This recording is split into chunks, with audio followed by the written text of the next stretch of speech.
Check, check, check. Hey, hey, now, yes. What's up, y'all? Welcome back to another jam session as we journey across media. I am your host, Jam, and today I have some great friends with me today, really close friends, great guests.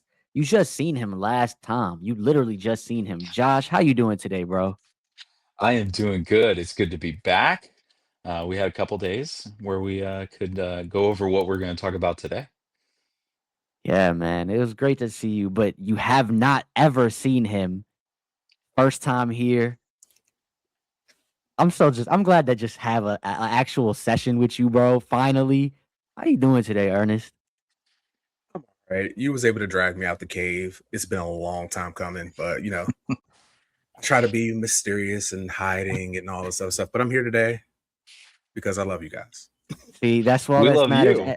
Exactly. We love you. And I just told you we just got to see each other the other day. And I told you I needed a proof of life picture because I don't ever go outside. I do make Josh do the same thing whenever I see him. I'm like, I need pictures. Usually those are con pictures anyway, but I need Yeah, proof of life of outside pictures. Like, so it's great to finally see you. And we didn't get to link all for Spider-Man. We got to figure out something that we all can nerd out to and go see. I know it's not going to be Doomsday because God willing, I'll be in New York, but we'll figure out something. Regardless, we talk all the time, and I'm just glad to have you guys both back. Well, Josh, you back, and Ernest, you on for the first time. I'm gonna throw my first question to you because you've never been on, and I kind of just talked to Josh the other day, so I know a little bit of what he's like been geeking out to. Josh, if you have something new, you can add it on. But Ernest, first, what are you nerding out to? Whether it's something you're reading, watching, playing. I've been playing Schedule One with all like a bunch of friends recently, and it's addictive. I have not been able to think about anything else but playing Schedule One. If you don't know, Schedule One is a PC game where you sell, manufacture, and grow drugs. And so it's been a great time playing it.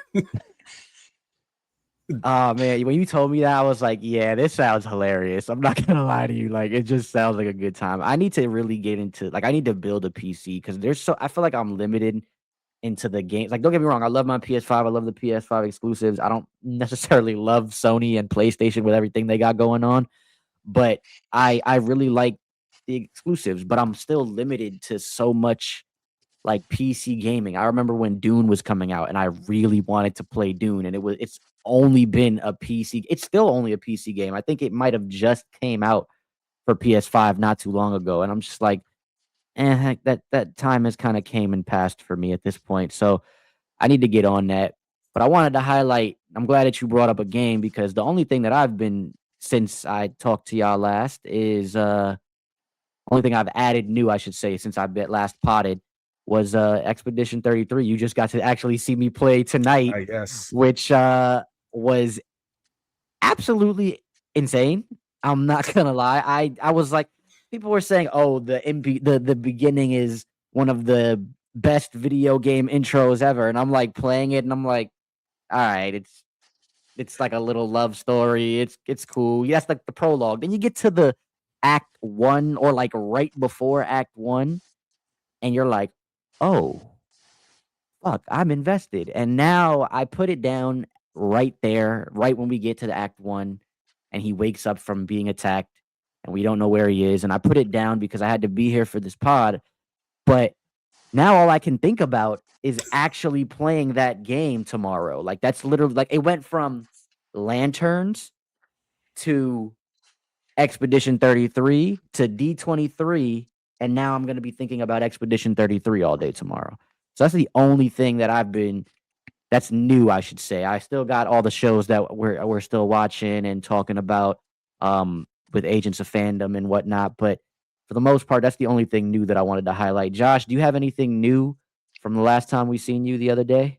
The only big thing that I've been doing is a lot of nostalgia stuff because I'm redoing my studio. So I'm finding boxes and boxes of stuff that I haven't seen in years. Some stuff 5 years, some years, sometimes a decade.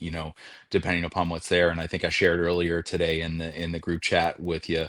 some cards that I got signed by artists back in 1998. That's how old I am. Oh, And like just finding these little treasures again is kind of one of the big things that I'm nerding out about, and kind of reliving those things that made me super excited about this stuff in the first place.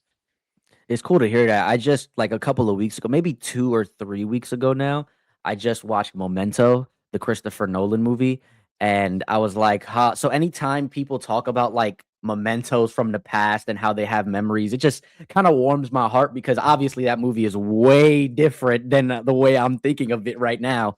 But it always kind of, things come full circle. You wait the way we have perspectives. And for me, that's like a thing now. It's like mementos. When people talk about them, I kind of warms my heart a little bit. But what else warms my heart is honestly what we're here to talk about. And that is all things Disney, whether that's actually Disney, Pixar, Marvel, or Star Wars, Lucasfilm. And there's a lot to talk about, but I feel like there's not much to really dive deep into. It's more so just like, hey, this is what was announced. What do you think? And so I kind of want to talk like in that sense. And I think the best thing to start off with is something that I know we all know and love, and that's Marvel. I think that's something that we all either we get really excited about it in moments. What were you gonna say? What were you gonna say? oh no, I was just pointing at Bishop. Oh, that. Oh, Bishop and Bishop. Look at that. Yeah, yeah. For those that don't know, Josh also is known by Bishop, so that's why we said that. But yeah, I feel like Marvel is something that brought us together. I feel like we all became kind of close talking about Marvel. Then it expanded from there. It's the probably most popular thing as well. So let's start there. And what better way to start that? Actually, I want to lead up into that. Let's lead into that. So first thing that we got, or I guess later on in the night, but first thing I want to bring up is we're getting our second season of Your Friendly Neighborhood Spider-Man on the animation side.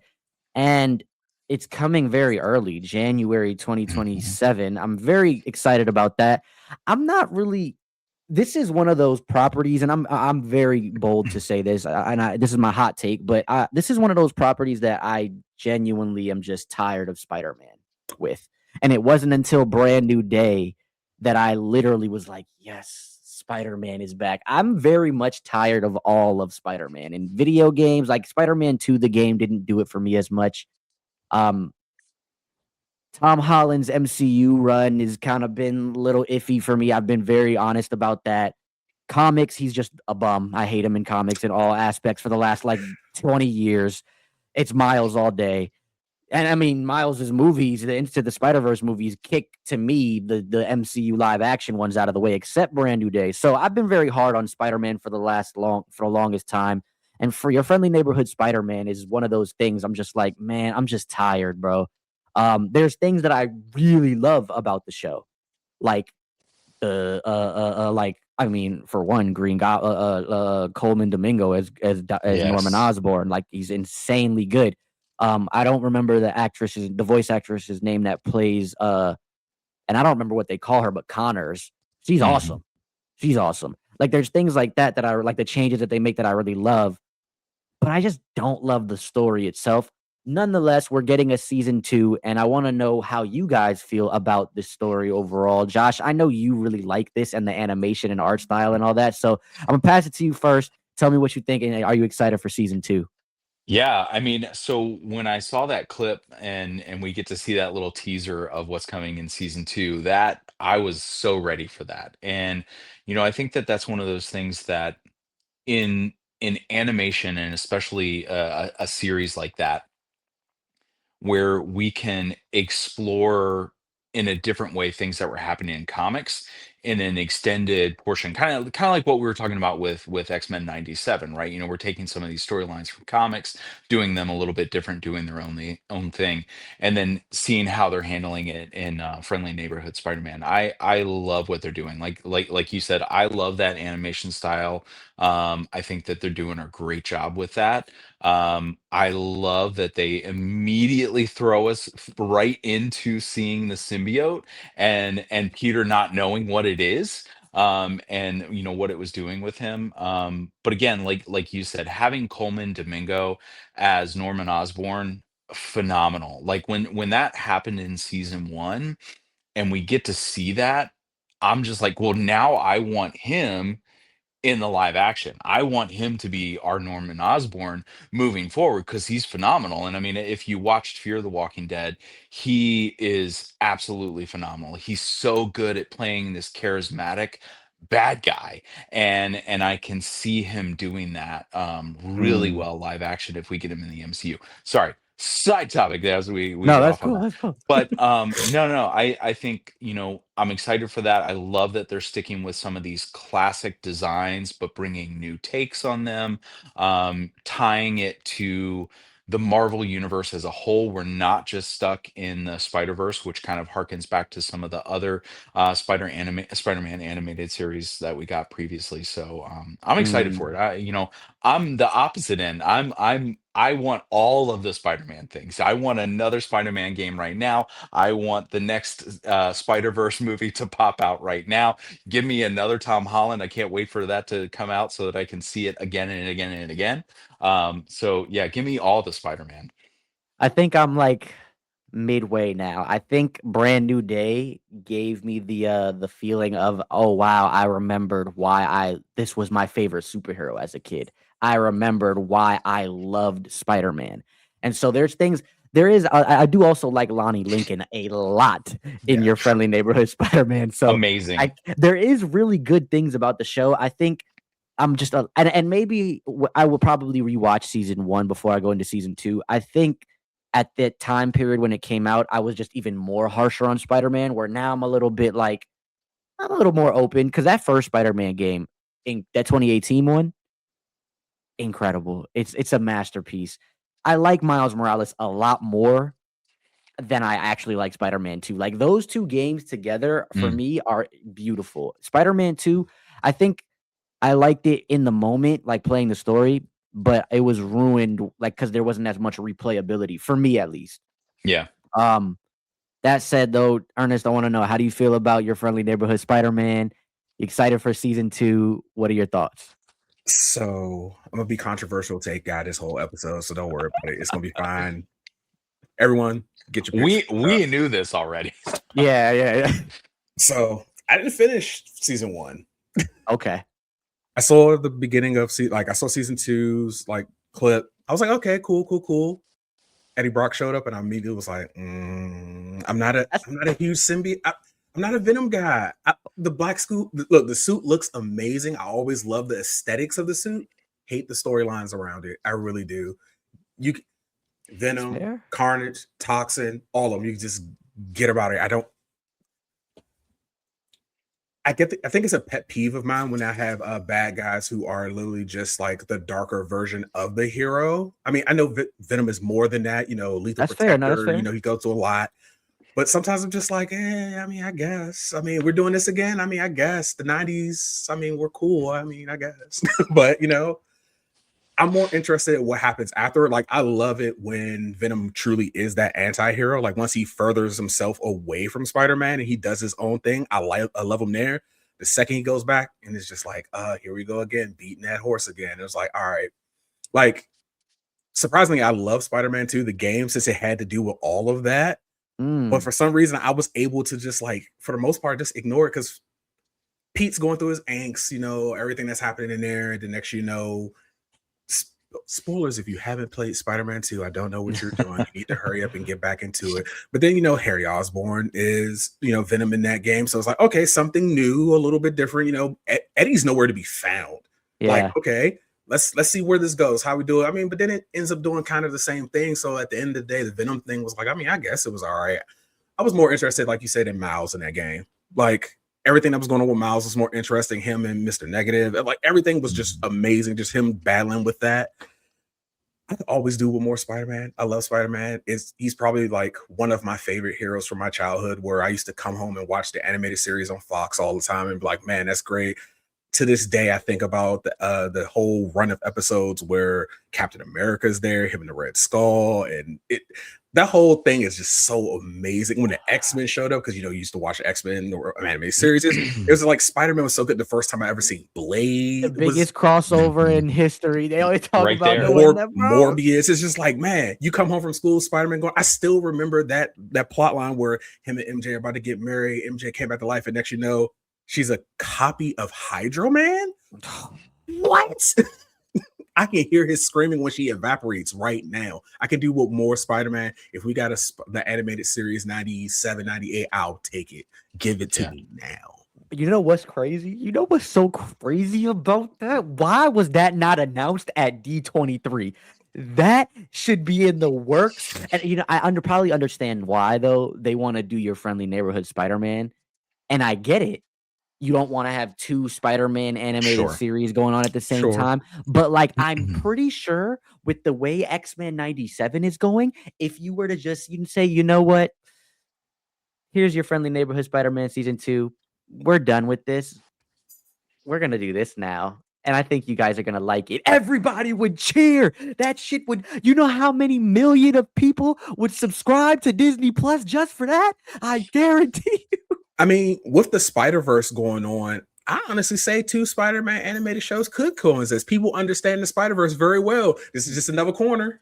This is us. This is us. The general audiences, you know how they get, bro. That's like a whole conversation, I feel like nowadays. Like people who are like, I guarantee you, okay, I can't use my niece as an example because she don't like this stuff no more. And I can't use Denise as an example because she don't like animated shit. I'm trying to think of another general audience member I knows that like animated stuff.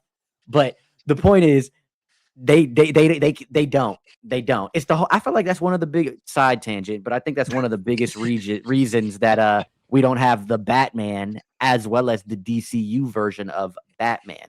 It works in a movie with a story being told, like No Way Home. It doesn't work when you're having 2 franchises at the same time going on, and there's a Spider-Man over here in live action, and then there's another one here, because then people are gonna be, well, who the fuck is Spider-Man? General audiences struggle. They struggle with caring about franchise IPs like we do. I mean, they can always go with my idea. We can easily just go ahead and do the Clone Saga. We get Spider-Man everywhere. Now, see, that actually would be great. And then you could just say every Spider-Man is Spider-Man. Look, I easily say the movie we should have did the Clone Saga. We can cast 3 different people and just say that the Jackal messed up the DNA when he was cloning them. Then we have Kane, Spider-Man 5, Ben, and then boom, and just have them have this one be for this universe, have this one be for over here, and you can have different movies, different Spider-Man in different movies, and they all have separate, and they come together when they need to come together. That's it. I'm gonna add on to this theory. Actually, don't make that Spider-Man 5 because I want Spider-Man 5 to deal with like Daredevil, Luke Cage, all of that good stuff, fighting Kingpin or some shit. Black Cat, all of that good stuff. Black Suit, maybe Craven. I don't know. I haven't figured all that out. But make that Spider-Man 6 and make that the reason that Miles gets bit in the MCU. And boom, let us cook later. We got to cook. Because we can always tie the new Spider to the Jackal. We can literally just the Jackal. He's a mad scientist. He can do whatever he wants. That's what I'm thinking. Cloning, this, hey, Spider gets loose that he was using, bites Miles. Done. We're in there. Easy. It's easy. It's easy setup. All right, let's talk about. But I think it just needs to be a little Peter Spider. Like it needs to look like Peter walks around and you just see a little chomp. No, you talk about that meme that's going. Hear me out. He clones Peter. He makes a miniature, and it's Man Spider. Done. There you go. Done. I'll take it. I'll take that. That's what I need right there. Ooh, that's funny. That's funny. Disney's not doing that, man. No one's going to do that. Sony might do it. Sony would do it. Sony would do it. They had, but it wouldn't be Spider-Man. But it would be Man Spider. It would be Spider's Man. Oh, look. Sony, give Sony last thing. Give Sony crap for everything because they deserve it. But man, do they have the balls to do some things the MCU don't.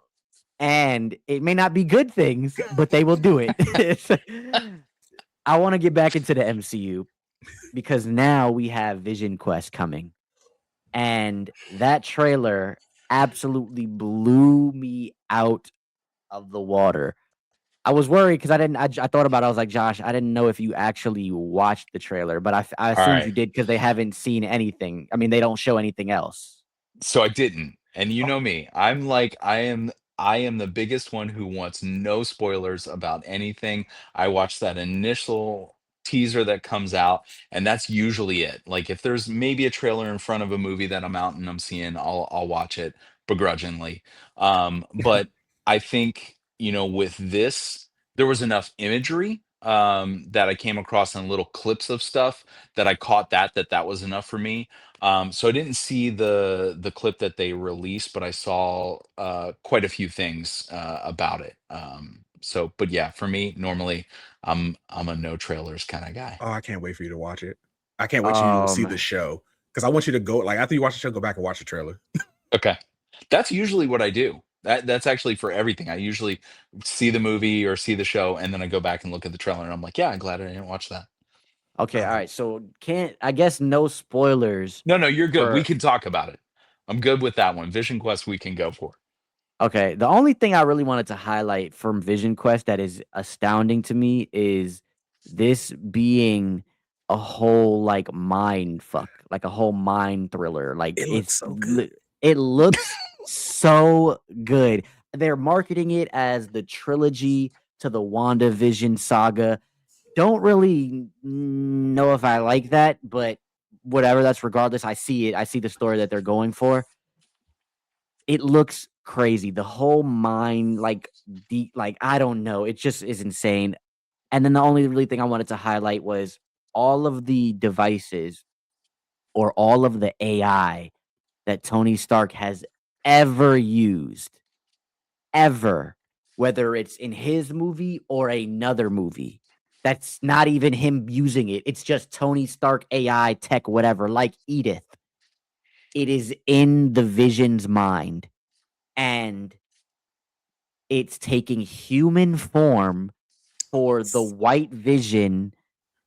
Do you even call him the White Vision at this point? I mean, We, technically, we he's could the just call him. Vision. Yeah, he was just call him the Yeah. Vision. But they're trying to take human forms basically to give the Vision a human like subconscious within his conscious. Like it's like a whole layer of mind fuck that I don't even think I'm ready for because I don't need to go back to therapy right now. It is insane. And then the highlight that I wanted to just say is that Ultron's in there, and James Spader has this beard that looks like Ultron's like antenna pieces. The way they did that shit is Yeah. unfathomable. It's insane. Ernest, what do you think? Honestly, just seeing James Spader in anything, I love James Spader. You can literally have him reading the dictionary. I'll be there. Because just it's something about the way he just says things, how he just moves, how he just, and he just gives off the air of I'm better than you, but I don't think that, but I do think that at the same time. And it's amazing just watching him work. I will watch infinite episodes of The Blacklist just for him.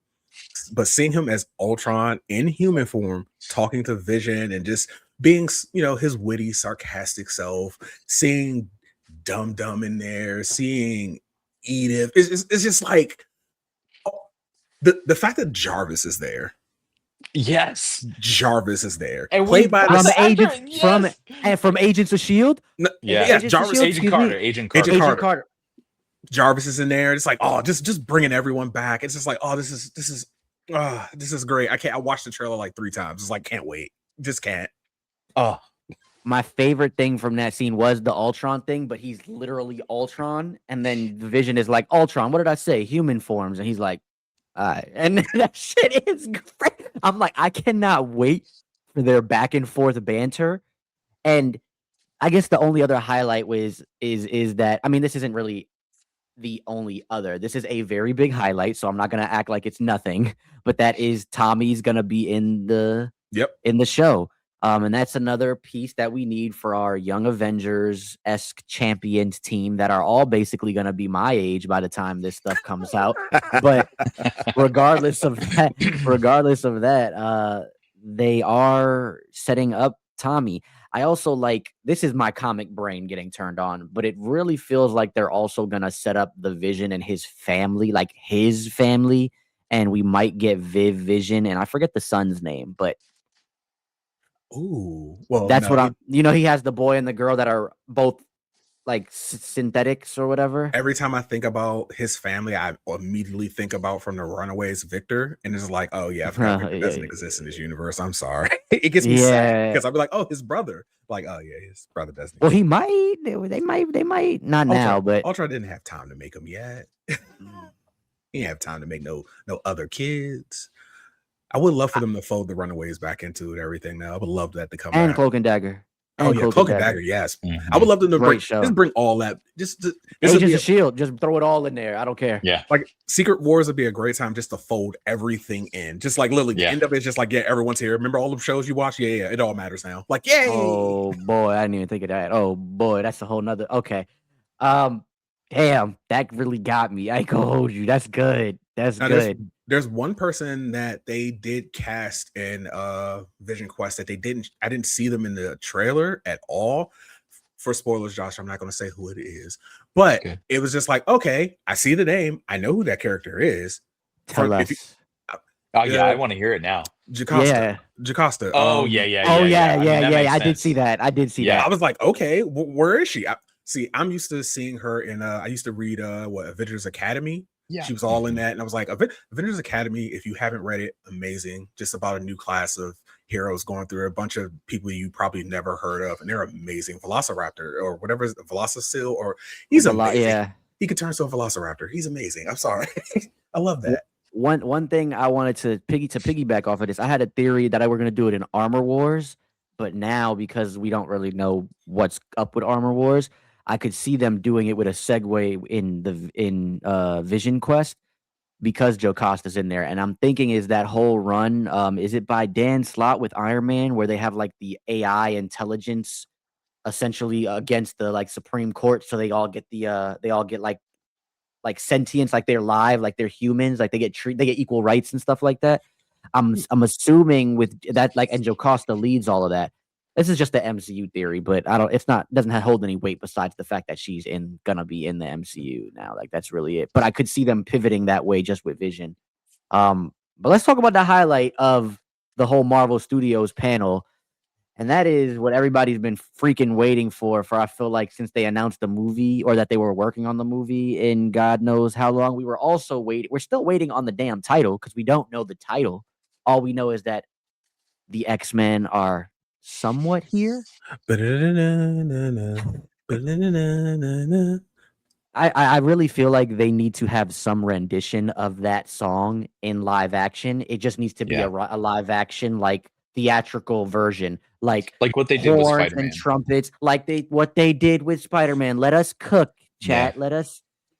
So we got our full cast. We knew if you haven't seen it, we know based off of seeing Spider-Man Brand New Day, Sadie Sink is our Jean Grey, and I mean I feel like this is like a rumor that's been in the fucking cesspool forever. So I mean, if you didn't know, you kind of know now. But yes, Sadie Sink is Jean Grey. I didn't know going into Spider-Man Brand New Day. Yes, you did. And I didn't. I did not. You know who I thought she was when she first popped on screen? I thought we were gonna see Firestar. That would have been such an amazing pull.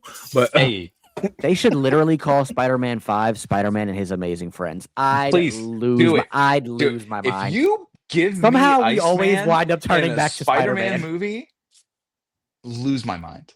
Literally that, and then it segues into it segues into X-Men 2.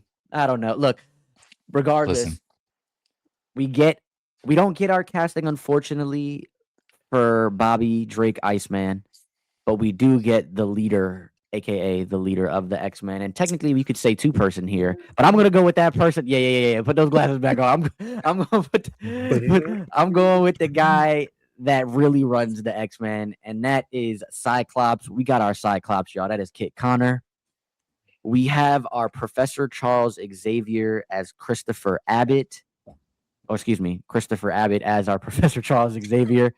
We have Maya Boyd as Storm. We have what I would say is the most surprising casting right now that everybody's having discourse over, and that is Indy Navarrete as Rogue. We have the casting that everybody loves because she's a hot damsel, apparently. Is that what the word people says? And that is Samara Weaving as Emma Frost. Damsel? I wouldn't call her a damsel. Yeah. Wouldn't call her No, that. what's the better word? I don't have my thesaurus out, but if you seen Ready or Not 1 or 2, you would not call See, her I haven't that. seen. I've only seen her in the GI Joe. What was it? Snake Eyes movie. That's literally, I think, the only thing I've ever seen her in. Go watch Ready or Not 1 and 2. You'll be like, Okay. oh nah, she getting busy. Well, I Emma can see Frost it. is a boss bitch, so I'm gonna just say, how about that? We could just say we got Samara Weaving as Emma Frost, aka the bossest of bitches. And last but not least, this one is very like to me because I feel like we kind of just knew it was gonna happen. This feels like the very big fan casted one, but that's Adam Driver as Mr. Sinister. While I'm not saying it doesn't excite me because I know he's gonna fucking knock it out of the park, I do feel like this is just that same John Krasinski as Mr. Fantastic, like the internet casted this person. Mm. I'm very much happy when we get very much out there castings that nobody would have ever thought of, like David Johnson as T'Challa, Black Panther, or which I want to go back to these last two, or I guess you could say these last three for me, but that is Christopher Abbott as Professor Charles Xavier, Maya Boyd as Storm, and only I bring Maya Boyd up because she is an unknown. That's it. She's never been in anything at Yeah, all. she's just from Broadway. She's a theater Broadway actor. And then Indy Navarrete as Rogue. So I'm gonna start with Rogue really quickly because Rogue is me and Josh just had our pod, and Rogue is my favorite X-Men character. Well, besides Logan. This is like a bittersweet casting for me because the fan casting, me and Ernest joke about our satirical jokes about why we want Kaylee Spaney as Rogue. But satire aside, the woman, I think she's from either Tennessee or Mississippi, but she's from the South. She looks like Rogue, respectfully, and the woman can act. Like, she is literally, since watching her in Beef 2, I actually forgot she was in Alien Romulus, and then I was like, wow, she really was, and I loved her in there too. But watching her in Beef season 2 blew my mind. I really feel like she's one of those actresses, like, now I'm following her career. And that doesn't usually happen often. So I really wanted her as Rogue. But when the casting was announced that Indy Navarrete got Rogue, I was like, holy fuck, I'm excited because she's my actress of the year after watching Obsession. If you haven't seen Obsession and you're not into horror, I highly recommend. This is to me a film that you watch, especially if you're in a relationship, you're a couple, married, whatever, you watch with your partner. It's a very strong litmus test to, I feel like you side eye certain men, how they think. And I really recommend this movie. And so watching her there, and she is my actress of the year, even still after watching The Odyssey and seeing Anne Hathaway destroy that film, like amazing performance, still got Indy as it. And I feel like she's gonna do fucking well. Was it the casting that I wanted? No. But I really enjoy it.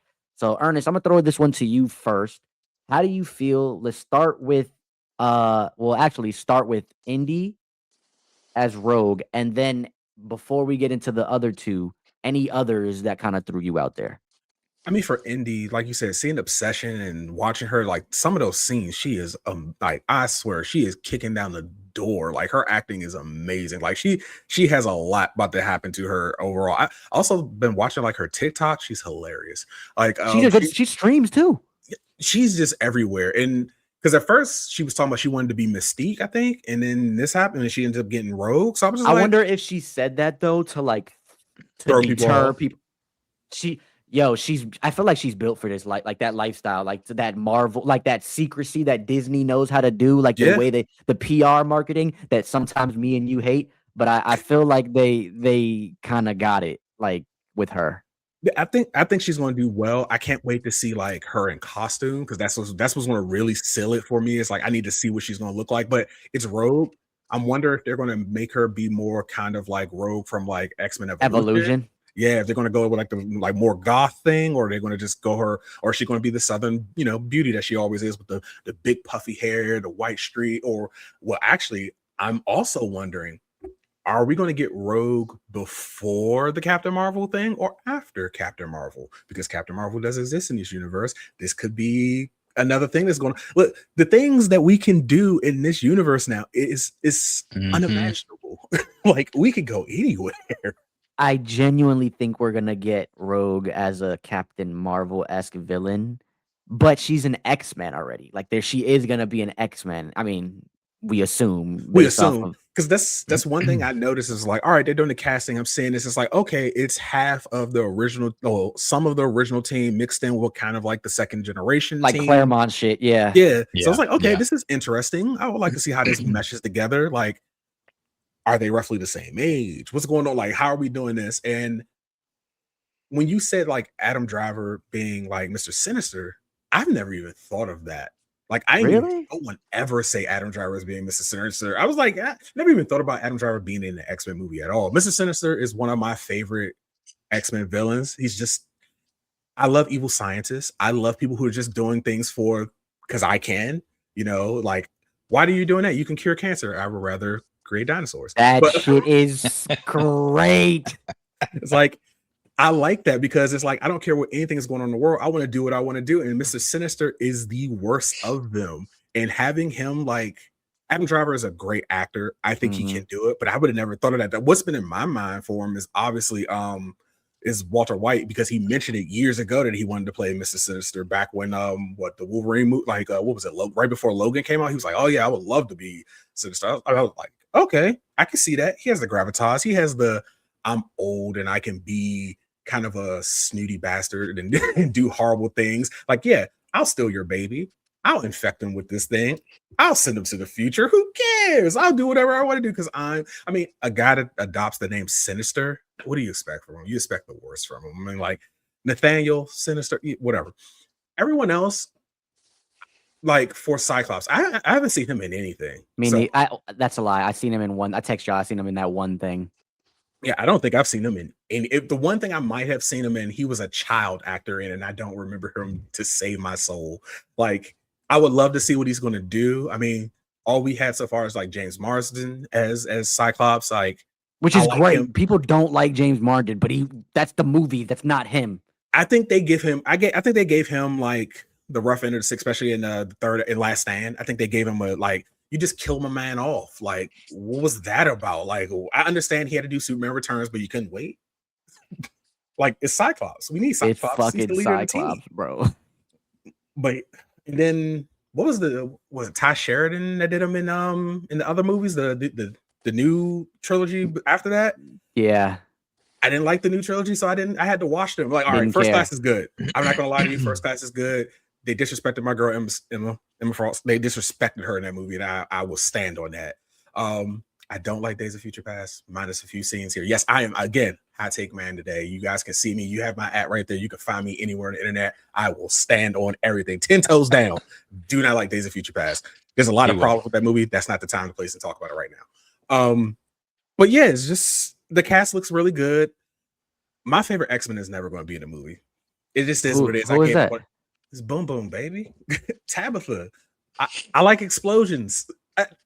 You know Listen, me. I like. You never know. You never know. Is that your favorite X-Men or is that that your favorite niche X-Men? There's a difference. Honestly, Boom Boom shows up. Like when she showed up in Executioners, I was happy. Like every time she shows up, she shows up, she blows up shit, she gets drunk. I enjoy her. I have a good time with her. That's valid.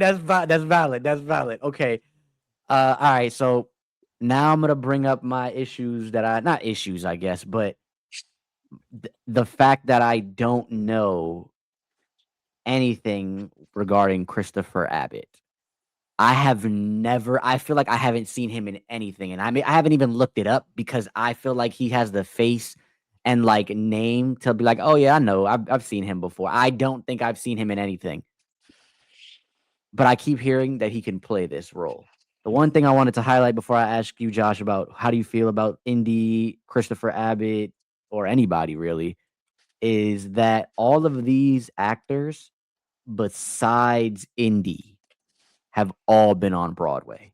This whole cast is a theater cast from Sadie, Kit Connor, Christopher Abbott, Maya, Samara Weaving, and Adam Driver. The only person that isn't is Indy, and I feel like Indy is still great, so I'm not worried about her.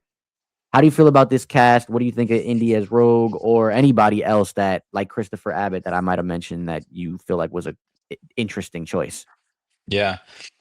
I feel like, especially for Rogue, kind of like what we are talking about, right? Um, I my biggest thing is please get that accent right. Let's make sure that she's got a good dialect coach that is going to walk her through this and get it to the point of where, like, okay, I no longer have to have suspension of disbelief. I can just believe that you're from the South and we're there and we're going and it's going to fit in with what we're trying to do. Um, so I'm cool with it. I think, like, obviously wigs and wardrobe is gonna we're gonna be surprised with what we see. I think once we see everybody. Um, Otherwise, I love it. I love that it's a younger cast. I think that it all fits in with going up to, nor upper New York, to be able to kind of say, okay, cool, we're going to be at the school for gifted youngsters. Even Professor X being a little bit younger in this too, I think we're going to really be able to have this be a storyline that can go for a while, and branch off into other movies within their own connected universe within the MCU. And I think that that's really honestly what we've always needed, is to be able to take all of these pieces of Marvel and bring them into this connected cinematic universe that we have. And now that we have the X-Men in that, we can really truly do that. Like, you can throw Bobby, into a Spider-Man movie and we can still have fun with that. It doesn't have to have anything to do with X-Men. It could just be Bobby there in New York. And I would love to see the same thing with Fantastic Four. I'd love to see a storyline where Johnny and, Spider-Man are just quipping to each other throughout the city. Like, that kind of thing would be amazing, right? And we're Just throw almost them in there. there. Yeah. Hmm. So, casting wise, I think, Ernest, like you said, was not thinking Adam Driver for anything in the world, and then his face popped up, and I was like, "Oh yeah, no, that's Mr. Sinister. I got it. I see it. The I see it fucking now." goatee, I Yeah. fucking hate it. Like, despise you. Get the diamond Um, ready. Yeah, Diamond Ready. I'm excited about it. I think the casting overall looks great. I think, like we've been talking about, I don't know them for a lot of things that they've been in any way, shape, or form.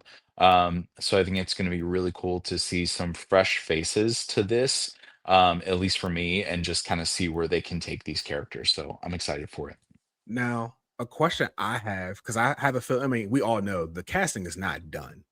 Right. We know that Yeah. we're getting more. Like, the thing that ran across my mind when I was just thinking about it is like, what are the odds that Gambit is in this movie? Mhm. Like, Sinister's there, Gambit's possibly there. Are we about to get a mutant massacre for the first movie?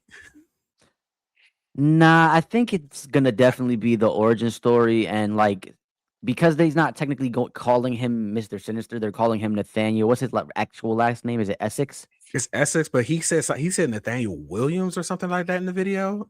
Yeah, I think what they're gonna do is have him play as like at the orphanage and play a heavy role into Cyclops' origin. What I'm Mm. thinking is Mr. Sinister is gonna be like a saga villain, not like necessarily like the big overarching bad, but like a Loki role. He'll kind Oh of yeah, just yeah. be there throughout the.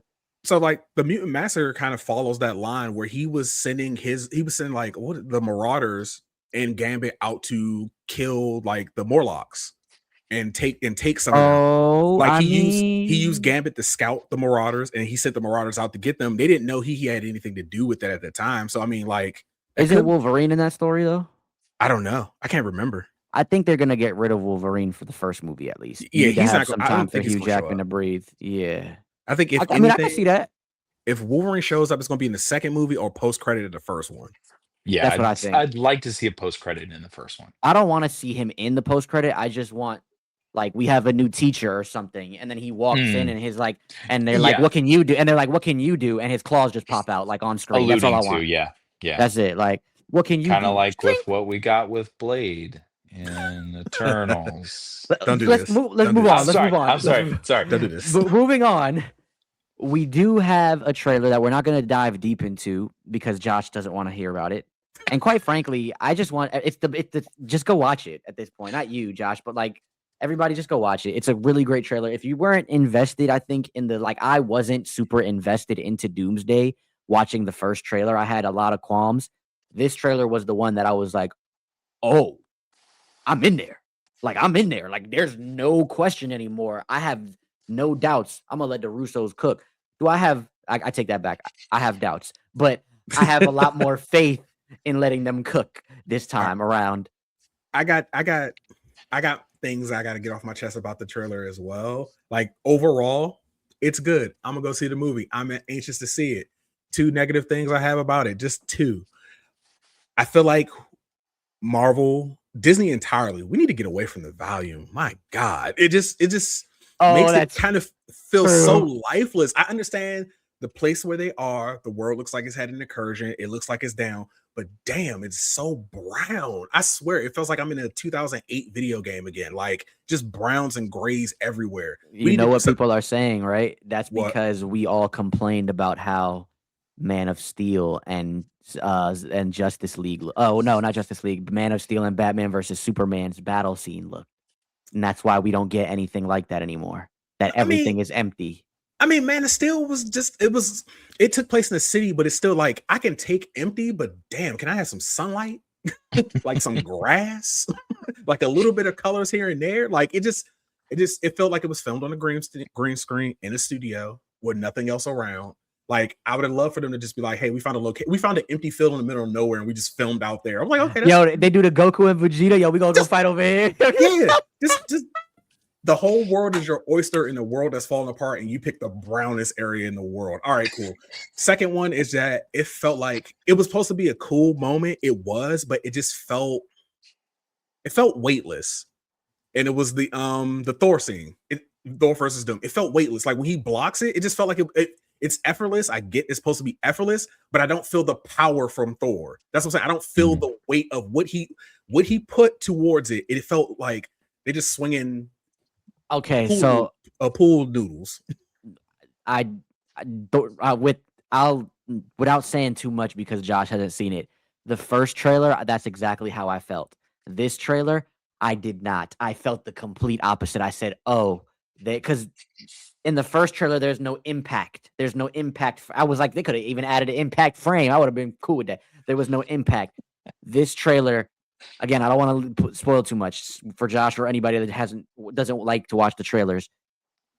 But I genuinely feel like this one did it for me. That moment, I disagree. But I think the part after it, the part that happens immediately after it, that's why I feel that way. That's the part I was like, okay, they put weight there, but it felt like the initial clashing. It just felt like that's the editing thing, and I feel like in trailers though, I don't think it's gonna feel like that in the movie. Yeah, I hope not, because it needs that ethos. It needs that I see what you mean. That feeling. We need to know, like, okay, yeah, this was the move, and it was like it didn't do nothing. What are we doing here? Like, I want to say this. I was about to say it, but I think this is kind of a spoiler. It's something we already know based off of the Fantastic Four post-credit scene and the first trailer, but because this trailer confirmed it, I won't say it. So I'm not going to say it for Josh's sake and those that are watching out there. But what I am going to say is we're going to get into our next thing, and that is our Star Wars conversation. There's really not much to discuss with the Star Wars conversation overall. Josh's face. I feel like there is. I mean, I don't talk about the rides. I don't go to Disney World. I don't talk about the rides. I know a lot of people do, but I what am I gonna say? They're making this ride. That's the whole reason I came on this podcast. Are you serious? I was like, I said, then we have to talk about the new Avengers rides. I'm not joking, but yeah. Oh my god! All right, well, I'm gonna give you a specific segment just at the end to talk about the rides. Perfect. With Star Wars, I don't feel like there was much to talk about besides these main 2 things, and that is we're making Star Wars Fighter. There's no trailer, but Star Wars Fighter, Star Wars Starfighter, starring Ryan Gosling, and he comes out on stage technically comes out on stage? Was it really him, or was it just a picture of him somewhere else? I don't No, it was him. remember. He came out on Yeah, stage. because he had Came that out on stage. The He had cool jacket. on his jacket. old Yeah, yeah. Disney jacket. I need that Yeah, jacket. he has this Disney. Or no, it was a Star Wars jacket. No, Yeah. it's first his Disney jacket. It was like his original or callback to his Oh, original when he was, younger when he Disney was a jacket. Mouseketeer. Yeah. And then they I made didn't even know him. Ryan Gosling was a Mouseketeer. I didn't know any of Oh, that. yeah. Him, Britney Spears, Christina Aguilera. I knew about Justin Timberlake, Britney Justin Spears, Timberlake, Christina yeah. Aguilera. I knew about them. I didn't know Ryan Gosling was one of those. You're an Yeah. industry plant? Ah, man. I don't know if no, I'm just joking, Ryan. You're my ghostwriter. And then okay. So the jacket I seen was the Starfighter jacket. That's Yes. basically the rebel symbol turned upside down with two blasters as crossbones. And boy, is that insane! I need What that I Love have, it. I do want that jacket. What I have Yes. loved a trailer more so, yes. But they did give us a synopsis. I actually am lacking in my notes section here because I did not write the synopsis. I didn't pull up the synopsis or have it written down. But if you want to know more about Starfighter, I would just say go check it out. It's out there. There's no trailer, but they did give you kind of like a summary, and you'll get to see cool imagery from D23. Yeah. I want to ask you guys, how do you feel, Josh? How do you feel about this? What do you have I'm any theories excited. or thoughts about Starfighter? Yeah, I mean, this is one of those ones where again, we need nothing to do with the Skywalker saga Thank at all. God. Like this is just it is a massive galaxy. We can do so many other things in it. And I think that this is super fun. That's what we're getting with this. I'm currently playing a Star Wars role-playing game, and like we're dealing with stuff. I know. I listen. We're gonna talk. I'm gonna get you Which in on it one? because we Is just it Zero Company 10? That hasn't came out yet, I uh thought. fi- Final Flight games or Fantasy Flight games or Oh, something okay, like okay. that. There's an actual Yeah, Star Wars RP, like a role playing. No, not a role playing game. it's a strategy game. It's a From strategy the game. That's oh what I yeah, thought. yeah, people. yeah. Yeah, This yeah, this yeah, is an yeah. RPG. Yeah. But like, obviously the Skywalkers aren't in this storyline, and we're having a blast because there's so much more to do in that universe and in that galaxy. So I love that we're getting something else, right? And I love that this is something that we can see tie to the Rebel Alliance, and because that's obviously something that takes place in this galaxy that we have to see how that's happening in other areas. Um, and I think it's going to be great. I think we're getting some really wild set pictures, them in the water. Like, I want to see these things. Like, this is like, I don't need it in space. I don't need it on Coruscant, and I don't need it on Tatooine. So that looks like we're not getting any of that in this, and I'm excited for that. So, yeah, and I love Ryan Gosling, so I'm just excited for him I to do be in like Ryan anything. Gosling. So yeah, I'm super pumped for that one. And yes, I and also his jacket in the movie looks way cooler than the jacket that they gave him, and I cannot wait to get that jacket. Ooh. I was while you were talking, I was looking up the synopsis, and I was wrong. They actually, so I'm glad I did look it up for those that are watching. I thought they put out a synopsis or a summary. Maybe that wasn't for this. Maybe that was for the next thing we'll talk about. But only thing I see on IMDb is what they've been saying: a new Star Wars adventure in a previously unexplored period of time. Yes, I that's all I need. I love Star Wars. I haven't been like everything I've been recently loving about Star Wars has been like Josh has said, away from the Skywalkers. Like the Acolyte. Yes, The Acolyte, one of the greatest shows that I've ever watched on TV because it was amazing. You losers, how dare you? I just think That's my favorite Star Wars piece. the Anything further from we could Disney move Plus away from the besides Skywalkers, the Ahsoka. better.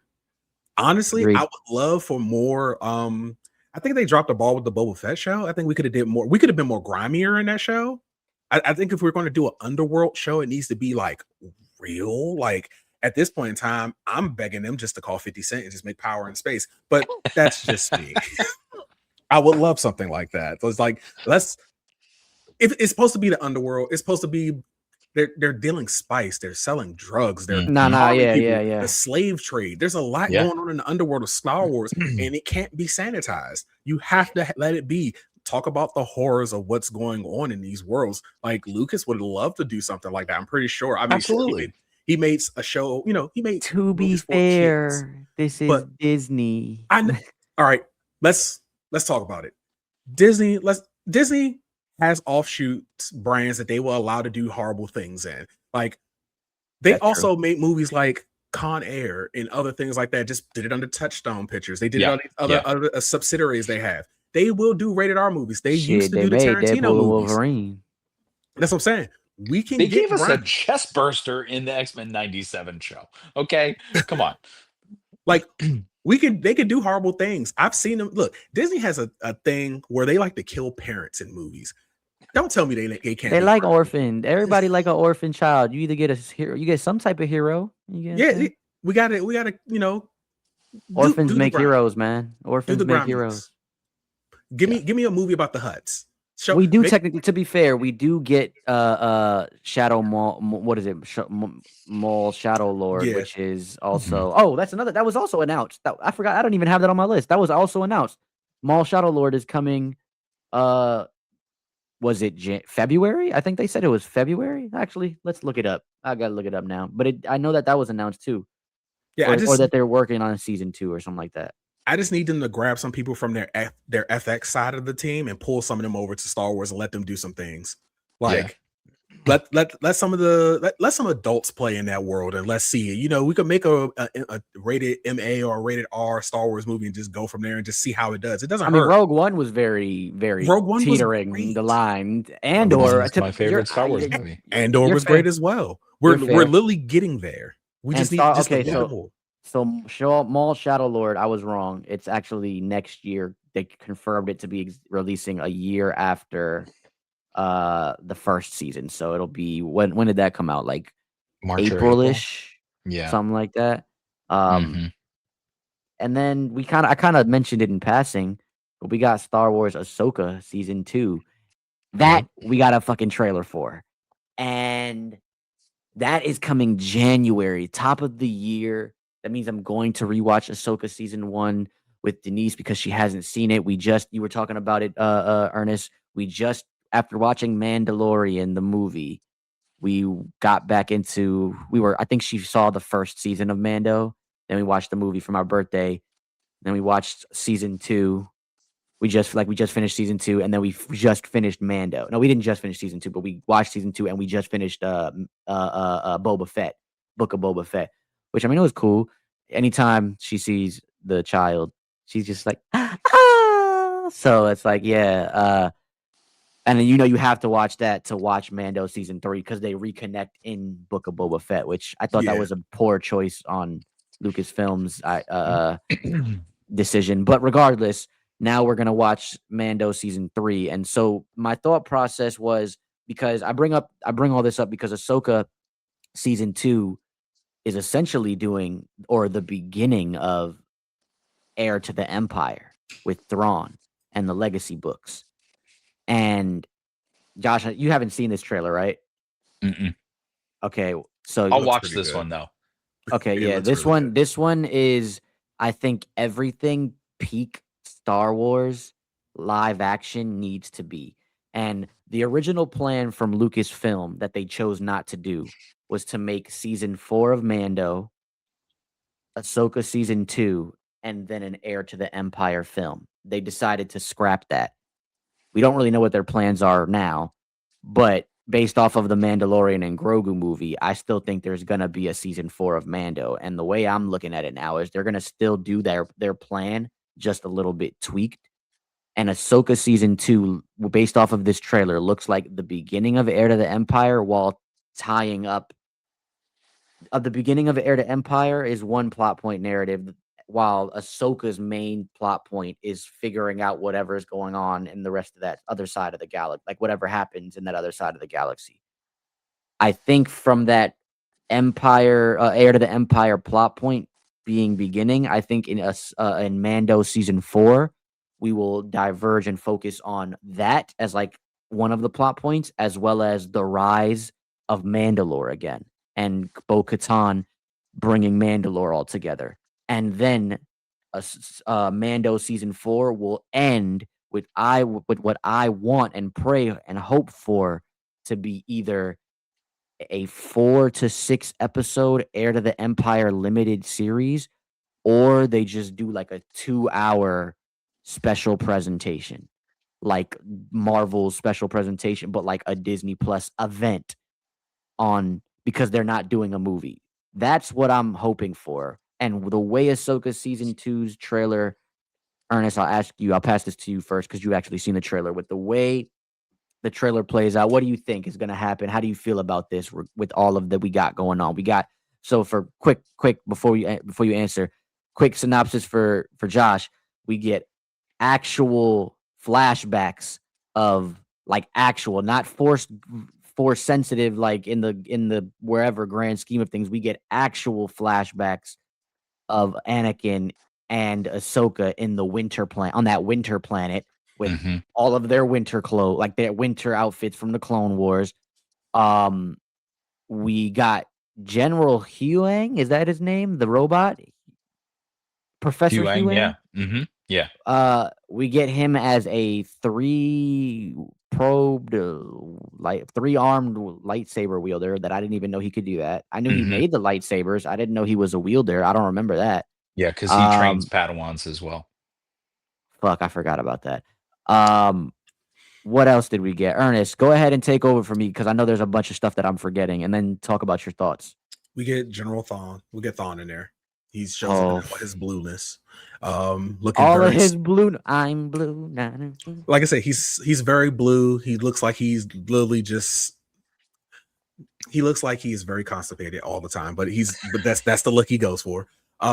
He looks pretty good in this. 'Cause I've grown up always hearing about Thawne. I never read the book, so I'm like, okay, this is amazing. I actually get to see this person that everyone's held in such great, like the Timothy Zahn books, I think it is, that everyone's been like telling you like these are the books and you need to read these if you're a huge Star Wars fan. So I'm happy that we're actually going to get to see those in action. And this, the one thing I did see in the trailer that had me was because I didn't see Ahsoka season 1. Shoot me now. Look, you know me. I've been like after Acolyte, I was like off Star Wars because me and the Star Wars nerds were having issues, and I was just like, you know what? You guys want to kill my show? I'm not watching that of it. I'm off.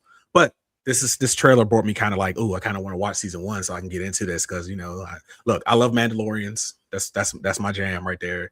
But what was that bow and arrow she had? That was amazing. Like I see that she dropped into the little. They did like Thawne did like they dropped a little drop ship onto the little corridor. She tunneled in, and then when it was like the smoke, it was given like Vader and Rogue One, and then she come out of nowhere with the bow and was like, It was Ahsoka with the bow. Nah, it was some other lady. I have no idea who she was, but it was just like, oh, that doesn't look like it. Okay, interesting.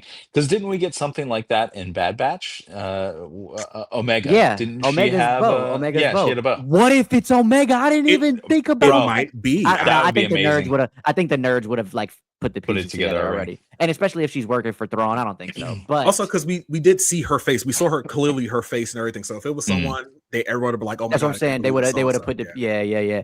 Seeing that, the snow planet, seeing Valen and everything on wherever he is after he crossed over into. See, I didn't watch season 1, but I've been hearing ramblings of it because I stayed deep in nerddom. Him and his apprentice somewhere, and I don't know who they have playing him since Ray Stevenson. Rest in peace to the man. It's the guy that was in Game of Thrones that played the Hound. The Hound. Yes. Does a great pretty good job. Great casting. Yeah. From the trailer alone, he looks pretty good. Hey. But the trailer looks amazing. I mean, I can't wait to like. I watched it again today and was just like, yeah, I kind of want to watch this now. Star Wars has always been my heart. I remember the first time I seen the first movie and thought that was the whole thing. Because when I saw it, it wasn't called Episode 4. It was just called Star Wars. Yeah, and I was just like, didn't even have a New Hope. I was like, this is what everyone was seeing. This is amazing. I seen all the Star Wars. This is amazing. And people was like, no, there's 2 more movies. Like, yeah. It's rekindling that love for me, and it's making me want to hop back into it faster. And I just can't wait for season 2 to come out. Maybe I'll just binge all of it at once and just like, oh, this is amazing. I can't wait. This is great. Maybe I need to go back and watch more of this or actually find out what happens. The internet has ruined me for a lot of these shows because I watch them through people now. the Yeah. shows I say I'm not going to watch, I'll just culturally nerd osmosis through everyone else. It's like, oh, so that's what happened. Oh, okay, cool. That sounds interesting. Maybe I'll watch that later.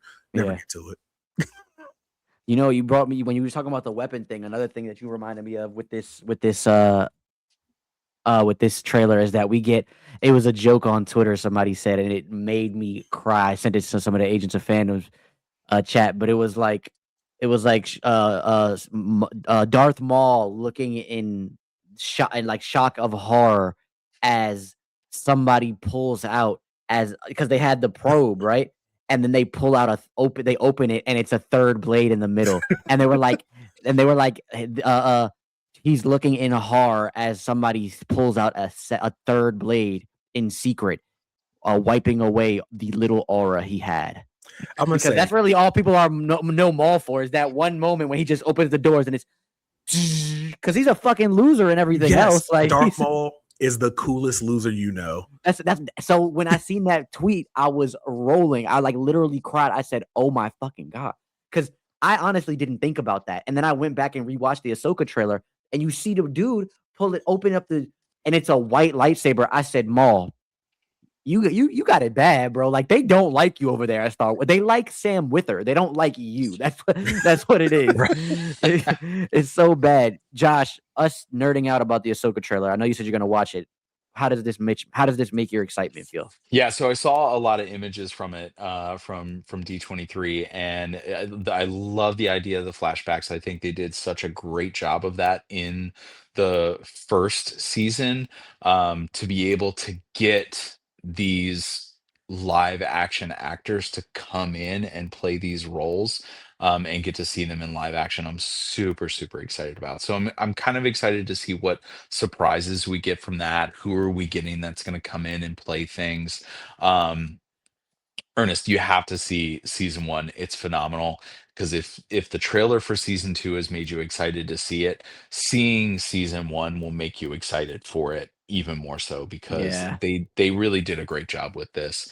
Okay. And to your point, talking about Thrawn, I actually didn't really like him very much in season one, but that was just because in Rebels they did such a good job with him. And so, he's older at this point in time when we're seeing this next part of it. He's been disconnected from, everything else that's going on. So it'll be really interesting to see how they develop that character in this to bring about, like, Jam, what you were talking about. I would love to see that. I don't know that we're going to get a season 4 of Mando.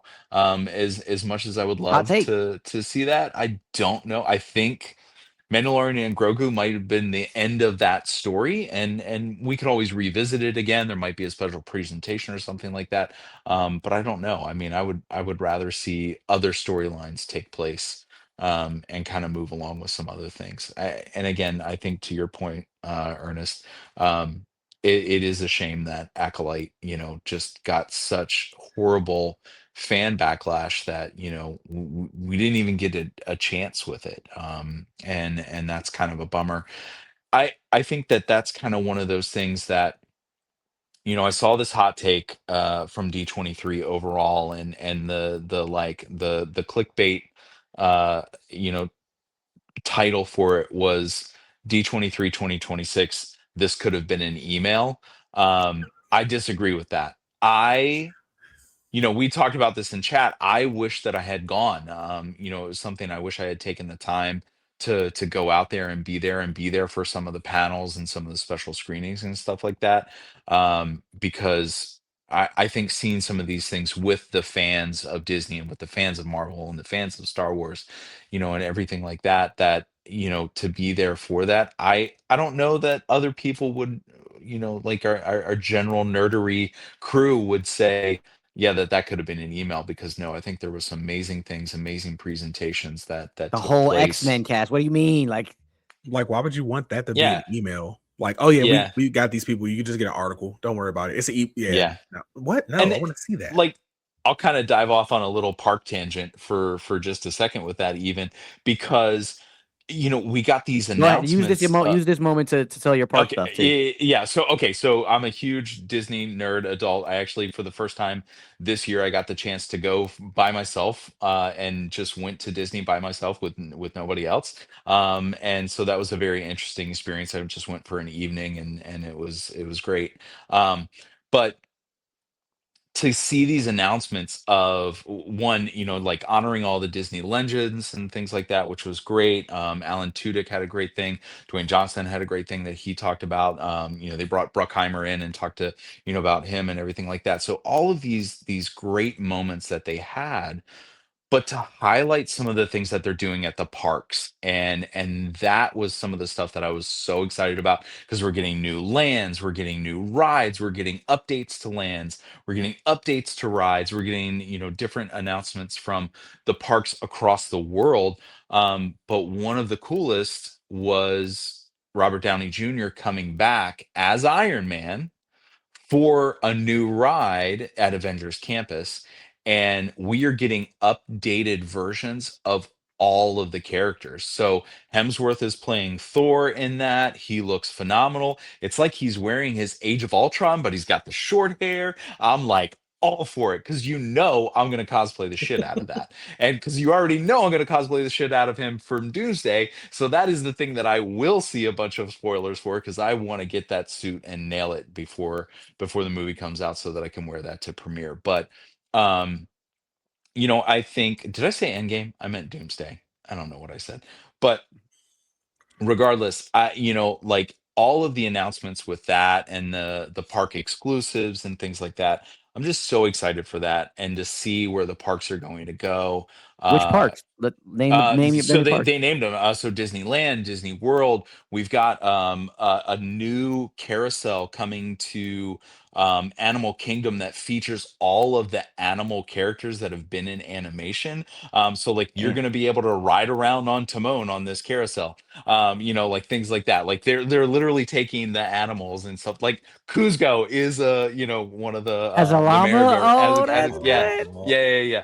So, I like all of these things that they showed previews and pictures for, but it's across all the parks. So you're going to see stuff at Disneyland Paris, you're going to see in Tokyo and Hong Kong, like all of these different things. A new cruise experience coming as well. So just lots of exciting things to bring more excitement to the parks. Um, What are your top rides that they announced? Or because I know that they got other the stuff that they already announced, they just gave more details on, like yeah, the Avatar, like whole section or something like that of yeah. Pandora. Did they Um, mention Villain Land? I could swear they said They something about did. They that. mentioned Villain Land, and that is one of the ones that I'm most excited about, because we're getting, I think, 3 rides with that. It looks like, if what I'm interpreting from this is correct, the big one is going to be Maleficent, and kind of based around that. Then we will have one that has kind of like all of the villains, so it would be a villains ride. And then it looks like we're getting a Cruella de Vil ride, which will be very Ooh. similar to Mr. Toad's Wild Ride. So I think it's one of those kind of like things where we'll get something like that. Yeah, I'm super seeing excited Glenn for it. Close there was great. Glenn Close Yeah. was amazing there. Oh my God, that was amazing. Yeah. And like I think like that's the things that got me super excited about it, because here are these things that, I can go and experience these new experiences. Oh, bringing Harrison Ford back to portray Indiana Jones as the animatronic in the new Indiana Jones ride that's going at, in Florida. So, like all of these things that they're bringing in, just super exciting to see what they're going to be doing with that. And, I'm going to try and hit all of them, around the world. That's the plan. So I'm The happy for Harrison you, Ford man. I thing gotta scared me. yeah. It had me worried for a second. I thought he was coming back for another movie. I was like, no, no, Harrison, put it down. no, He no, said, I no, was, Harrison. I was no, like, no. please, I love you. please. I love you. You But gave us a yeah, good it's ending. good. It's It's good. good. You gave us a good ending, but I'm cool with it. Like if you're gonna like portray the animatronic, I'm cool with it. I want to And piggyback I'm off of. Yeah, Go go ahead. ahead. Sorry. No, go ahead. Go No, ahead. that was it. I was gonna say I want to piggyback off of that because I agree with your Mando and Grogu hot take earlier. That was kind of something I thought about when the movie ended. I said they could end it here. The only reason I started to think about a season 4 was because my guy TJ from Agents of Fandom, he's like, no, I still think they could do it. My thought process is that I feel like they left it open ended enough Hmm. to be like, hey, this is the end of him, like their story, but we can put them in other things, or if we want to, we can tell more stories with them. So I Yeah, do I agree agree with with you that. there. I want to segue from what you were talking about though, because everything that you were talking about was Disney stuff, and so keep it in line with that, but bring it back to some announcements. So I'm gonna speed round this portion Yeah, because do there's it. not really much trailers. There wasn't any trailers for any of Hmm. this, just like announcements or Yeah. like an update. But I'm gonna do a speed round on it, and whatever stands out for y'all that y'all want to highlight, because I probably have like two, then highlight them. But for the Disney stuff, I know there's gonna be one me and Ernest want to talk about specifically towards the end, which is actually this is kind of like towards the end, y'all. So uh Disney stuff. We got update on Hexed and like like announcement on castings. I'm interested in that one. It's gonna be interesting. I'm really more interested in that one only because Lilo and Scratch is going to be a short film that is played before it. And I am a huge and firm believer that we need to get back to a time period where we have short films before the films as well as bloopers after the film. I am 100% on board with that. And so for me, Stitch being my favorite Disney character of all time, like there's no person higher character, any shape or form, creature, animal, person. There is nothing that is higher on the Disney Mount Rushmore to me, for me, than Stitch. So I'm very excited that that takes place right after um the first film, and that is going to be coming as a short film before Hexed. But besides that, we got Gato's announcement. That looks cool with Lawrence Fishburne, don't tell me. Oh, I'm blanking. Oh my gosh. And Mark Ruffalo, the voice acting between those two. Who would have thought that that would be a pairing? Mm. Genius. Give me a million films of that because their voices are incredible. Um, we got the live action announcement of Lilo and Stitch 2 with their adding Angel into the film. That's cute. Like, I'm cool with that. I really like the first one. The first one made me and Denise cry. Like, and I did not expect that. I was like, I love Lilo and Stitch. You can't do any better than the original. And by gone it, they got me. Like, so I really like that. And then staying in kind of line with the live action of it all, we got live action Tangled updates. We kind of got like stilled shots of that. I was never really a Tangled person, so it doesn't interest me as much, but I'm gonna go see it. It's Disney.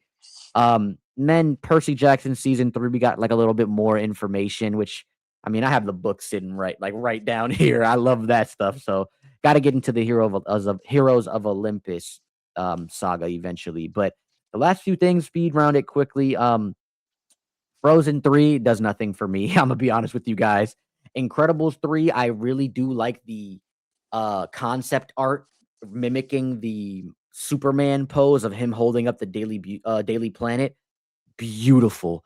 And the last thing I wanted to highlight, which I want to go on a little bit of a side tangent here before I throw it to you guys, is Coco 2. I am very scared. Very, very scared. Coco is not only based off of a true story, but you ended it perfectly. It's based off of like a true family story. Like, so the abuela is a real woman. She was. Hmm. Um, that is a perfect story that never needed to be touched again.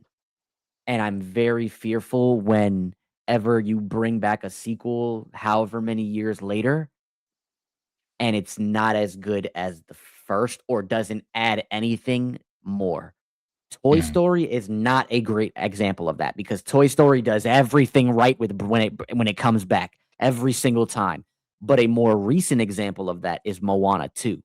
Moana 2 very much felt like a filler movie. And that's because it was originally supposed to be on Disney Plus as like a series that they changed it into a movie. So my fear with Coco is that this is not going to add anything prevalent or meaningful to the story. My hope and faith in Disney's long history with their animated sequels, like I just mentioned. What did I just mention? I'm blanking here, but like a Zootopia. There's Zootopia 2 was great. Um, And we get Zootopia 3. That was also And we get announced. that was another one. Yeah, that's actually not on my list, so I'm glad you brought that up. But that's my tangent with Coco, side tangent. Josh, I'll throw it right back to you. Out of all of this stuff Disney's announced, what are you most excited for? Yeah, I mean, I'm a fan of the Frozen franchise. I will say that. Gas. Okay. So I am excited to see what they do. Now I will say it's not one of my favorite things. I love the first Frozen. I think the second one was like, okay, I saw it. Some of the shorts are better than that. But it'll be exciting to see what they do. And I think as long as they do it right and they do it well and we get a good story out of it, it'll be just a good story and people will be happy with it. um, I I agree with what you're saying about Coco too. Coco was such a perfect story. I will watch that and cry every single time. I don't care. Every single time, bawl my eyes out because it was so well done. So I'm also leery. I think that it's one of those things where it's like I also don't mind if this is a story that we see that's about Miguel and it really is just like telling his story and where he's gone and what he's doing. Um, it doesn't have to be about loss, and we can kind of see where that goes. Different themes But for sure. different themes for sure. Um, but yeah, I think like it'll be one of those things where it's like okay, don't let me down. But Gato looks phenomenal. I'm a huge fan of that art style. I love that we're doing things that, I feel like Into the Spider-Verse allowed animators to take a bigger risk, right? So we get what is the one that was on Netflix? The family that goes on a vacation and there's all the robots. What Mitchell versus the Robinsons. there it is. Yeah. So like Great. that was phenomenal. Teenage Mutant Ninja Turtles was phenomenal to take like these different art styles and do that. And even Pixar branching out a little bit with the way that they handled what was it, Luca? Is that the one that I'm thinking of? It was in Italy. Yes. Yeah, yeah, okay. Yeah, that's it. Um, but like this is so great because again, it's like, oh man, this harkens back to the days of Disney yore where we got some different animation styles. And Jam, I agree with you. Stitch is one of my favorite characters in the Disney pantheon. But the fact that one of the things that they did was they updated how they did 2D animation with that and Chris Saunders, I think is his name, Yeah. really like did some very fun stuff with that and it works so well. So, I'm glad we get to see that, and that's such a different animation style than Emperor's New Groove. So the fact that we're getting that in that, not everything has to look like Frozen if it's done in 3D animation. Not everything has to look like Wreck-It Ralph. Not everything has to look like Zootopia. And I love those for what they are. And I think the character designs in those are great as well. But let's throw something different in there. And I think Gato is going to do that. So I'm super excited for that as well. You really hit it on the money for me. Gato also reminds me of just classic 2D, like classic Disney 2D animation. Like it has the Hmm. 3D elements, but Hmm. I miss that stuff. Like I love the 90s era of Disney because it's 2D animation. It's one of the reasons I really love the Avatar Aang movie, and I was sad that Paramount didn't put it in theaters, that it's only on Paramount Plus for streaming because it does it a disservice. That 2D animation is like some of the best I've seen this year, personally, from all of animation. And I watch a lot of anime. So I really was disappointed on that. So I couldn't agree more. Ernest, what were any of the highlights from the Disney stuff that really spoke to you or that you wanted to mention? I mean, all things really for me go back to like the video game portion of what Disney did, but we're not going to talk about that just yet. Um, c- Honestly, like the apprehension you have for Coco 2, I really do feel it, but it reminds me of how I felt every time they kept announcing a new Toy Story movie, where I was also doing the same thing. Like, oh, okay, Toy Story 1, it was amazing. I loved it. Toy Story 2, what are you talking about? We were done here. Oh, no. Okay, seen it. It's great. Toy Story 3, what are we doing here? Oh, seen it. It's great. It's like, hopefully we can keep that ball rolling and maybe Coco 2 will be amazing. But right now I'm kind of, because yeah, Coco 2, tears. I'm not gonna lie. Grown man cried very hard. Like, It's it's struggling. Like it's like Yeah. Also, the bad guy's named after me, and I love that for the.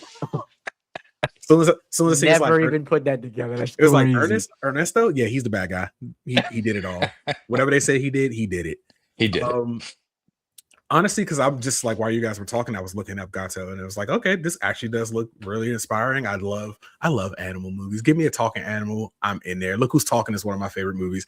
I'm in there. Like Animal movies are Who's Talking. literally my favorite.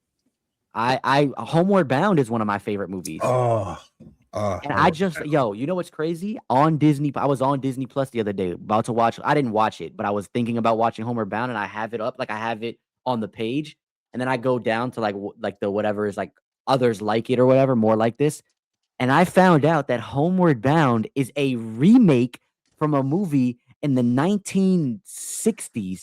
But in that film, the animals don't talk; it's narrated through the film. I said, that's insane. I'm never going to watch that because I like Homeward Bound. This is the original to me right now. You finally unlocked the Disney secret. Everything's a remake of an old Everything thing is a freaking remake, but I never Everything from is. the 60s. That's so cool. We're going to one day get a remake of Fantasia. I'm just letting you know it's going to happen. 2035, we're definitely getting the computer that wore shoes. Clock it. I'm telling you. Okay, so I want to bring up our last thing here because I know this is something, Ernest, I want you to talk about in length. And I think Josh likes this too. No, I know he likes this. He talked about it last time. And that is one of our, I think besides the Marvel and like Star Wars stuff, this is like the highlight. And that is that they are making a Kingdom Hearts anime. Not just a cartoon, not like a just animated series. It's a fucking anime, essentially. Ernest, I'll throw this one to you first because I know this is the one you wanted to talk about. How do you feel?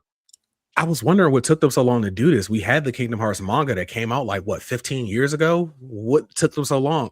Now I didn't even know that. Yeah, the manga, which I think I have it on my bookshelf back here. Anyway, the manga follows like the first two games and everything in between. This from the key art, like we talked about it briefly the other day, where I don't think that's Sora. He has way too much hair on his outfit. It kind of harkens to Sora, but it ain't Sora. Now, if you was to tell me it might have been Ventus or anyone else, maybe, I don't know. But I'm anxious to see where it's going to go because I love Kingdom Hearts. It's one of my favorite anime bullshit games because if you could think of an anime trope, it's in there. The power of friendship. Your heart is stronger than what you know it. Your heart creates monsters. The shell I of could your think body of I could think of monsters. one trope that's not in there. What? Fan service. There's tons of fan service in there. Tons. The bad fan service. There's none of that. Well, Disney doesn't want to show the children nipples. Exactly. Okay? I win. Oh, wait. Kingdom Hearts 2.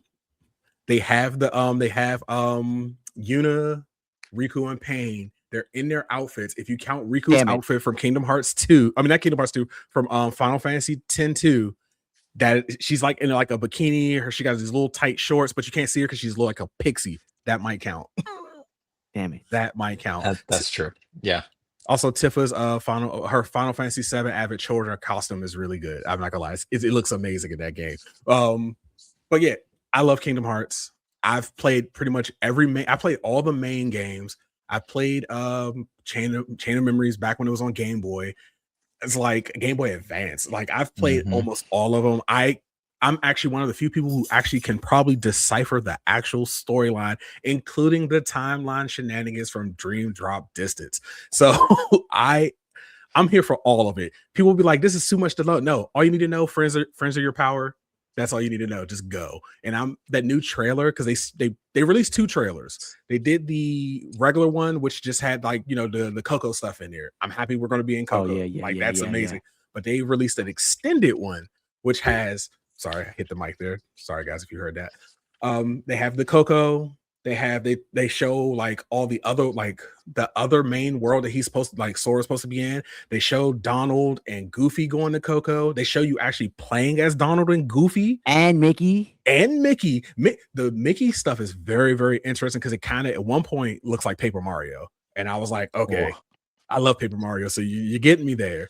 But then it's just like the story implications is like, what's going on here? Like, we're starting a new saga because the Dark Seeker saga is over with. All that's gone, but some of the key players from that are still there. Like I believe Xanart shows up in the trailer. Like, what are you doing here? Oh, like he calls him. He's like, he's like, old man, what are you doing here? And it's like, yeah, what are you doing here? You're supposed to be dead. What are you doing here? And then Riku shows up, and it's just like, oh my god, it's just new Keyblades, new people, new Disney worlds. I'm happy they're bringing the Disney worlds back into it. We need more Final Fantasy characters. But other than that, I'm just so ecstatic because I didn't have to wait damn near 20 years to get this one. Yeah. Yeah, Josh, how do you feel, man? Yeah, I agree. Like Kingdom Hearts, I think, was one of the first games for PS2 that I got, and I had like maybe one other game at that time, and that is something that is so replayable that I'm so glad that my son decided he wanted to play through the series as well, because all I got to do was sit down and go along for the ride and be like, "Oh, nope, don't do that. Go over here." Go, like things like that to like, make sure that the story is on track.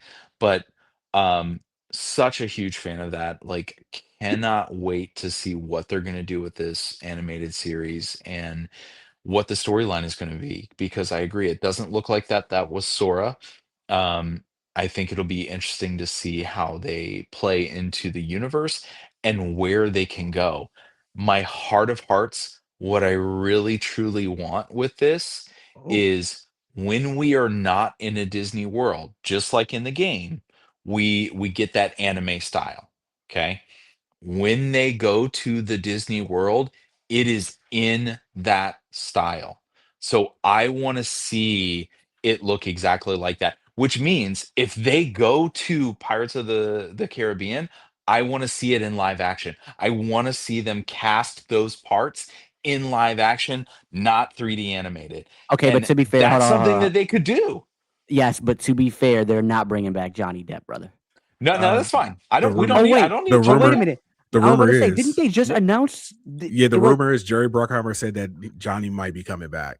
And I'm all for it. Like, listen, I'm all for it. I'm such a fan of the Pirates movies. I'm fine. But any of them, like if he went into Mary Poppins, like if we get something like that, like just wild things where they do it so that the animation switches, or if it goes into a live action movie, we get the live action. Can you imagine if he went into an MCU? If Sora goes into the well, MCU? there's rumors Yeah, that he's gonna go into Star Wars, isn't it? there's been rumors for like ever since the Disney bought Marvel. It's been rumors soaring. Sorry, around this whole thing. Like, will he ever jump into it? If he does jump into any of the Marvel or like Star Wars stuff, like for Star Wars, they're all together, animated, all that stuff. They're all the same one universe. But for the Marvel, like, is he going to touch into like the comic books, or is he going to touch into like the animated series, or is he going to do the live action movies? I mean, there is a precedence for them doing live action because the Pirates of the Caribbean movies are in the Kingdom Hearts movie, the game. It's there. Yep. That was actually really like Kingdom Hearts 2 and Kingdom Hearts 3. It was like, oh, okay, this is interesting watching him interact with human beings, like live Mhm. action human beings. But I'm wondering, will we get okay, now this would be funny. What if he was in he appears in the Avengers game? not the Hell game. The nah. game. Hell nah. The Square Enix Hell Avengers no. game. Like, okay, You know what? That would be because it's Square Enix, bro. Like that would be crazy. it's like, oh, we couldn't pay for the rights for everyone else, but so we're gonna give you with these Avengers. It's like, oh, okay. I mean, I guess Nah, that would be wild. That would be that would be wild. very wild. I'm very excited. Look, I'm very much a casual when it comes to Kingdom Hearts. Like I know the games, not the stories per se, but like I just know what happens and that there's the guys in the dark. Like I know the jits. You know what I mean? Like I get the baseline of stuff, and I just have a fun time interacting with. Like for me, it's like how I look at Pokemon Pokopia. I never would have expected to interact with Pokemon this way and with this IP that I love so much in this way. That's also what's intriguing me about the Star Wars strategy game we were talking about earlier, Ernest, that I don't like strategy games like that. I'm not a turn-based person. I'm getting into it. I mean, besides Pokemon, I'm getting into it with Expedition 33. And Or but that's what excites me about the Star Wars of the game is because it's a franchise that I love. And maybe I just be a little bit more open to it with Kingdom Hearts to bring it full circle. It's something that I was just like, yo, I like these characters. And who would have ever thought I could interact with these characters, both from Disney and Final Fantasy, in this way? And that's kind of what like my interest is. And so as a general audience member, to be able to watch a show and get like a little bit more invested in the lore is very intriguing. I'm really excited about this. Ernest, I'll throw it right back to you. Do you have any other final thoughts before we head out of here? if you do step into the Kingdom Hearts world, just know there's a lot of craziness there. Just open your mind and just let it wash all over you. Open your heart. Yeah, open your heart.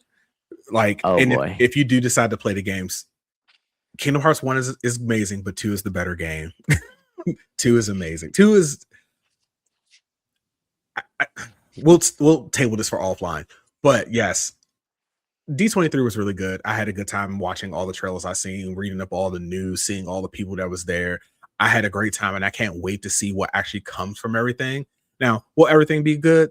Probably not, but some things will be, and I'm gonna be amazed by it. Some things I'm gonna be like, oh, but Yeah, yeah. it is what it is. It's life. Some things are gonna be good, some things are gonna be bad, some things are gonna be just okay, and I'm here for it all.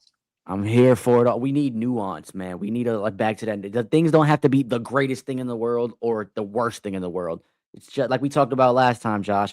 It's literally just could be something solid, something okay, and I'm good with that. But Ernest, before I pass it to Josh, where can the people find you as well if You you can want to find be me found? You can find me pretty much anywhere that has any type of social media under King Parappa. If it ain't there, it ain't me, and I am not there. Hunt for me if you can. Josh, any final thoughts for the D23 recap and let the people know where they can find you? Yeah, for sure. Again, it was one of those things I really wish I had gone. And I feel like next year I'm gonna have to go. But I Wait, think I question was, yeah. before you continue with your thoughts, piggybacking off of that, how do you even get into D23? For those like myself and those at home that want to try to get into it for the future, how do you even get into that? Yeah, so you do need a D23 membership, which is a free sign up. It's Okay, I think I also a have that. perk on Disney Plus. You can get a gold membership. I'm plugging all the things right now. You can get a gold membership through a perk through Disney Plus. So there's lots of cool things in there. Lots of newsletters and kind of announcements of things that come up. Um, but I think I was super happy with what I saw. I mean, I think that they did a great job of presenting. The sets and the stages were phenomenal. To bring all of these people together, we get to see so many faces that we've seen or hear voices that we've heard, and get to hear them to kind of tell some stories and stuff like that. Those were a lot of the clips that I watched was, them during the Legends ceremonies, just kind of talking about their journeys as part of the Disney family. So it was really cool. So I'm very happy with it. Um, Um, you can find me Gray_Matter on Instagram. That's GREY with an underscore, or Josh Bishop Illustration at Gmail. I mean, at what is it? Instagram. That thing. Yeah. I'm so tired of social media at this point. I don't even want social media. If I didn't do what I do, I wouldn't even be on it. But alas, that's where we are. And man, I'm so glad to have that's I was about to say, Josh. I love that like you actually were interested in the parks because I had no conception to talk about the parks at all. So I love that because it allows viewers that actually do care about the parks to kind of talk about that a little bit or watching us, you know what I'm saying, discuss it. So I'm really glad that you actually cared because I don't. I don't go to Disney. I don't go to Disney. I haven't I'm been to taking you Disney. with me one time. We're gonna Um go together because I think that would I be amazing. It's yeah, it magical. would. Do you I've been. not I see my haven't. lightsaber? My Yo, lightsaber's literally I right there. see it. I haven't been to Disney since I think my 11th or 12th, something like that. Might have been like my ninth or something weird. I haven't been to Disney since a kid, like a kid, before they bought Marvel, before they bought Star Wars. So everything that I remember from Disney is a completely different experience. I think they Hmm. still had that great giant water logs thing. What was that called? The great I don't even remember. You know what I'm talking about though, Yeah. like that something mountain. I don't remember, but Is it yeah, Splash Mountain? Splash it might Mountain. have been Hmm. Splash Mountain. Yeah. Yeah, but that's how long it's been. So I don't I don't know. That's it for us today though. All right. Josh, Ernest, it was a pleasure once again. Ernest, we got to get you on Always. here more. I feel like Josh, I can always kind of find you for something, I think. I'm Maybe. always here. I don't know. Ernest, I need to get you out of more secret your hermit lifestyle over there. You Hey, I'll be out. I'm just really hard to find. I'm an Easter egg in everyone's life. Easter I'm gonna start using that. I'm an Easter egg in everyone's life.